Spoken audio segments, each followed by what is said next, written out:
So guys, आप देख रहे हैं कृष्णा द मास्टरमाइंड। अब जब कृष्णा द मास्टरमाइंड चैनल का नाम है तो कहानी भी इसमें कृष्ण से जुड़ी हुई होगी। तो गाइस, शुरू करते हैं आज की कहानी। आज की कहानी का जो मेन टॉपिक है वो है द्रौपदी का स्वयंवर। द्रौपदी का स्वयंवर कैसे और क्यों हुआ था, किसने कराया था। तो दोस्तों, द्रौपदी का स्वयंवर होने से पहले सबसे पहले कृष्ण के पास द्रौपदी से विवाह का जो है प्रस्ताव गया था। सबसे पहला प्रस्ताव कृष्ण के पास गया था विवाह करने के लिए।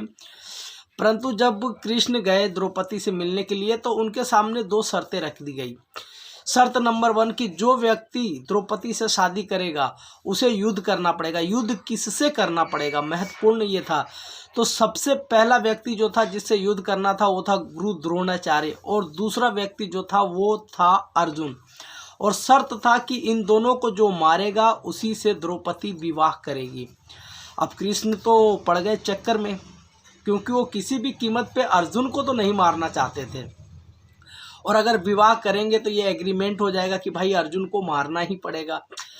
तो उन्होंने सोचा यार कि छोड़ो, इस विवाह से कोई फ़ायदा नहीं है। तो उसकी जगह पे उन्होंने क्या कहा कि अर्जुन जो है वो नंबर 1 का धनुर्धर है, और उससे लड़ने के लिए कोई ऐसा व्यक्ति चाहिए जो अर्जुन को पराजित कर सके।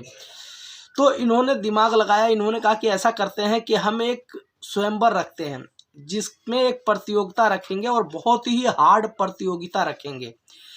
जो जीतेगा वही उसी का विवाह जो है द्रौपदी से होगा। और ऐसी प्रतियोगिता रखेंगे जिससे कि वो इतना हार्ड प्रतियोगिता होगा कि जो उसे जीतने वाला होगा वो अर्जुन को आराम से हरा सकता है। तो इस तरीके से इन्होंने जो है स्वयंवर रचने का प्रोग्राम कर लिया, और इन्होंने सोच लिया था कि उस स्वयंवर में जो है अर्जुन को ही जितवाना है। इनका मेन कारण जो था वो यही था कि अर्जुन को ही जितवाना। अगर अर्जुन जीत गया स्वयंवर तो सबसे पहला जो इनका एग्रीमेंट था वो वहीं पे ख़त्म हो जाएगा अर्जुन से लड़ने का, क्योंकि अर्जुन को मरवाने का था, फिर कहानी नहीं बनता ना उसके बाद। तो इस तरीके से जो है कृष्ण ने पूरा का पूरा स्वयंवर का जो स्वयंवर था उसको रचा था, और स्वयंवर को रचने के लिए बहुत मेहनत किया था उन्होंने। और मेहनत करने के साथ साथ उन्होंने अर्जुन के पास एक सेम कॉपी, जैसा वो बोलते हैं ना कि पानी में देख के मछली के आँख में तीर मारना था, तो वो सेम जो है ना उसका ब्लूप्रिंट वो भेज दिया गया था अर्जुन के पास। और अर्जुन के पास 3 महीने का समय था उसका अभ्यास करने का। अर्जुन 3 महीने तक अभ्यास कंटिन्यू किया था, उसके बाद वो विजय प्राप्त कर पाया था। क्योंकि अर्जुन के लिए भी आसान नहीं था वहाँ पे विजय प्राप्त करना, क्योंकि कृष्ण चाहते थे कि अर्जुन जीते। और उस स्वयंवर में बड़े बड़े महारथी आए हुए थे, जैसे दुर्योधन, कर्ण। और कर्ण एक ऐसा व्यक्ति था जो एक झटके में जीत के ले जाता द्रौपदी को। परंतु जब कर्ण की बारी आई, टर्म्स आया जब, तो ये कहकर कर्ण को बिठा दिया गया कि कर्ण सूत पुत्र है। अब सूत पुत्र का क्या मतलब होता है, देखिए वैसे कहानियों में उसे सूर्य पुत्र कहा जाता है, बट सूत पुत्र का मतलब जिसके पिता का पता ना हो, जिसके पिता के बारे में कोई जानता नहीं हो, उसे एक अछूत की तरह माना जाता था उस समय। इसीलिए जब कर्ण आया था बाण चलाने के लिए, जैसे ही उसने जो है प्रत्यंजा चढ़ाया, तीर चढ़ाया, वैसे उसे कह दिया गया कि भाई ये सूत पुत्र है, इससे विवाह नहीं करेंगे। ये कहकर कर्ण को बिठा दिया गया था, क्योंकि अगर ये कहकर उसे नहीं बिठाते तो कर्ण जीत कर ले जाता। और कर्ण को बिठाना है सूत पुत्र कह के, ये भी रचना जो है ये कृष्ण ने ही किया था। ऐसा नहीं था कि द्रौपदी ने स्वयं है जो कह दिया इस बात को, नहीं, कृष्ण को पता था कि कर्ण इस काम को कर सकता है, इसीलिए उसे सूत पुत्र कहकर बिठा दिया गया था। अब बारी आती है भाई कि बड़े बड़े राजा महाराजाओं का ये खेल था, वहाँ पे इनको जो है उसमें भाग लेना था। तो अब यहाँ पे अर्जुन को कैसे जो है भाग लेने के लिए वहाँ पे बुलाया जाता सामने, क्योंकि अर्जुन उस समय अपने मेन भेष में नहीं था। तो कृष्ण को पता था कि कोई राजा या राजकुमार इस गेम को नहीं जीत सकता है। तो उन्होंने दिमाग लगाया।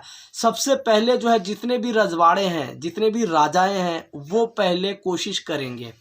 उसके बाद अगर उसके बावजूद भी ये स्वयंवर नहीं जीत पाया कोई, तो उसके बाद जो है वर्ण के हिसाब से मौका दिया जाएगा। जैसे कि सबसे पहला वर्ण जो आता है ब्राह्मण, ब्राह्मण के बाद जितने भी आते हैं, क्षत्रिय हो गए, शूद्र हो गए या फिर हो गए वैश्य, सबको ही लाइन से एक एक करके मौका दिया जाएगा। तो भाई जब ये राजाओं का मसला सारा निपट गया तो अब इन्होंने कहा सबसे पहला ब्राह्मण को मौका दिया जाए, और ब्राह्मण के भेष में ही ये पांचों भाई वहां पे पहुंचे हुए थे।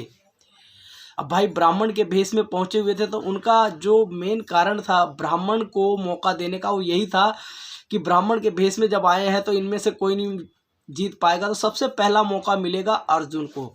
और यही तो वो चाहते थे कि अर्जुन किसी भी तरीके से स्टेज पे आए, और अर्जुन स्टेज पे आए। जब कोई भी राजा नहीं जीत पाया इस स्वयंवर को तो अर्जुन स्टेज पे आए और अर्जुन जीत कर ले गए द्रौपदी को। तो भाई द्रौपदी को जीतना, जैसे लोगों ने कहा होगा आपको कि द्रौपदी को अर्जुन ने जीत लिया था, भाई अर्जुन ने द्रौपदी को ऐसे ही नहीं जीता था, और ना ही अर्जुन के पास जीतने का कोई रास्ता था द्रौपदी का। सबसे पहली बात तो ये कि वो अपने रियल भेष में वहाँ पे नहीं जा सकता था। अगर वो अपने रियल भेष में जाता तो दुर्योधन कुछ ना कुछ तिगड़म लगा के मरवा देता अर्जुन को, क्योंकि भाई दुर्योधन कई बार कोशिश कर चुका था पहले भी, और बाद में भी कोशिश करता रहा, ये तो आपको पता ही है। बाकी जो इनकी रियल लाइफ की कहानी है वो जो हमें दिखाया जाता है, टीवी पर प्रदर्शित किया जाता है, उससे थोड़ा हटकर और अलग है, क्योंकि रियल कहानी और फिल्मों की कहानी और जो रील पे दिखाई जाती है उसकी कहानी में फ़र्क होता है। इसीलिए दोस्तों मैं कहता हूँ कि अगर आप मानते हो कृष्ण को तो यार इनकी कहानियाँ, इनकी जीवनी पढ़ा करो। बहुत ही बेहतरीन जीवनी है कृष्ण की, और बहुत ही ज़्यादा बेनिफिट होने वाला है अगर आपने इनकी जीवनी पढ़ी तो। सो गाइस, आपको इस कहानी से क्या सीख मिली या थोड़ा सा भी कोई नॉलेज मिला हो तो मेरे चैनल को लाइक एंड सब्सक्राइब ज़रूर करें। इसी तरीके से मैं आगे और वीडियो बनाता रहूँगा, आप मुझे मोटिवेशन देते रहें। जब तक के लिए धन्यवाद, नमस्कार।